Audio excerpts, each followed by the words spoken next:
Hi everyone, and today I'm going to tell you how can you solve question number 8 from exercise 11.2, question number 10. So question number 8 है basically, so I have to change. So yeah, that's fine now. So how can you solve this question, guys? Question number 8 from exercise 11.2, three-dimensional geometry. So find the angle between the following pair of lines. So ये exercise काफ़ी easy है, देखने में काफ़ी tough लगती है लेकिन काफ़ी इजी एक्सरसाइज अगर आप समझ जाते हैं इसे। तो ये हमारे पास दो लाइंस की इक्वेशन दे रखी है, ठीक है, एंड एक लाइन ये हो गई हमारी और एक लाइन ये हो गई, इनके बीच के हमें एंगल्स फाइंड करना है। तो कैसे फाइंड करेंगे? तो जनरल जो हमारी इक्वेशन ऑफ लाइन होती है वो क्या होती है? R equal to A vector plus lambda B vector. तो अगर आप कंपेयर करेंगे तो आपको बस चल जाएगा कि इसमें ए वेक्टर कौन सा है, बी वेक्टर कौन सा है। तो ए वेक्टर तो हमारा ये हो जाएगा और बी वेक्टर हो जाएगा हमारा जो लैम्डा के साथ है, ठीक है। तो हमें क्या एंगल्स फाइंड करने के लिए बी वेक्टर फाइंड करने होते हैं। तो सबसे पहले हम फर्स्ट लाइन का बी वेक्टर फाइंड करेंगे, जिसे मैंने नाम दिया बी वन वेक्टर। तो इसका जो बी वन वेक्टर होगा वो क्या होगा हमारा? 3i cap 2j cap plus 6k cap. Similarly guys B two vector निकालेंगे दूसरी लाइन का, तो वो होगा हमारा i cap plus 2j cap plus 2k cap. अब एंगल फाइंड करने के लिए हमारे पास फॉर्मूला होता है cos theta equal to dot product of two vectors, जिसके बीच में हमें एंगल निकालना है, ठीक है, और उसका डॉट प्रोडक्ट का मैग्नीट्यूड एंड अपॉन में b1 का मैग्नीट्यूड मल्टीप्लाई और dot product of b1 magnitude and b2 का मैग्नीट्यूड, ठीक है। तो इस तरीके से आपको निकालना होगा। सबसे पहले हमें डॉट प्रोडक्ट निकालना होगा b1 एंड b2 का। तो b1 एंड b2 का डॉट प्रोडक्ट कैसे निकालेंगे? दोनों को आपस में डॉट प्रोडक्ट का मतलब क्या है? ये जो वैल्यूज़ होगी ये आपस में मल्टीप्लाई जाएगी, जैसे कि b1 की i की वैल्यू i के साथ, j की वैल्यू j के साथ और k की वैल्यू k के साथ।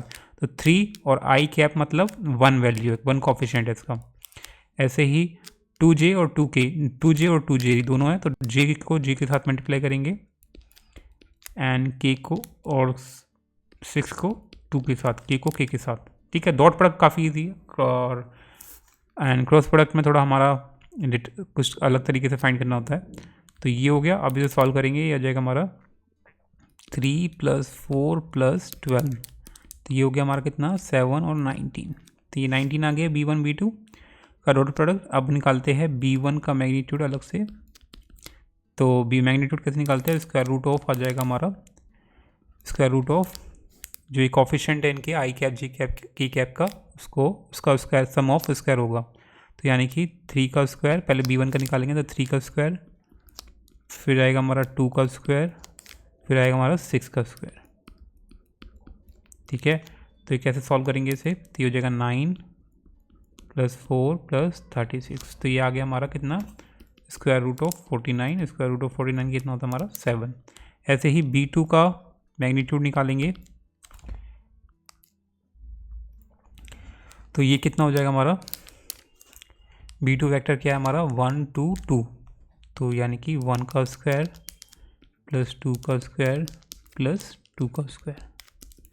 तो ये हो जाएगा हमारा square root of 9 which is 3, ठीक है। यहाँ तक क्लियर? अब हमें पुट कर देना है इसमें एंगल फाइंड करने के लिए। तो cos थीटा होता है हमारा कितना होता है? डॉट प्रोडक्ट होता है। डॉट प्रोडक्ट कितना निकला हमारा? 19 अपॉन में and b1 and b2 co dot product निकालेंगे मैग्नीट्यूड का। तो ये होगा हमारा 7 × 3 यानी कि 21। तो ये तो हमारा cos थीटा निकला। अब एंगल कैसे निकालेंगे? थीटा को ये रहने देंगे, cos जाएगा राइट साइड में, तो ये cos इनवर्स हो जाएगा। तो ये हो जाएगा हमारा 19 अपॉन में 21। तो this is how you can solve this question and that's how you can find the angles between two pair of lines if the equation are given.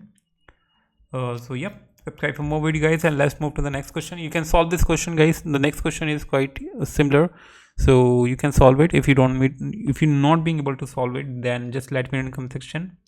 I'll upload a video for that question as well. So yep, subscribe for more video guys. Till then.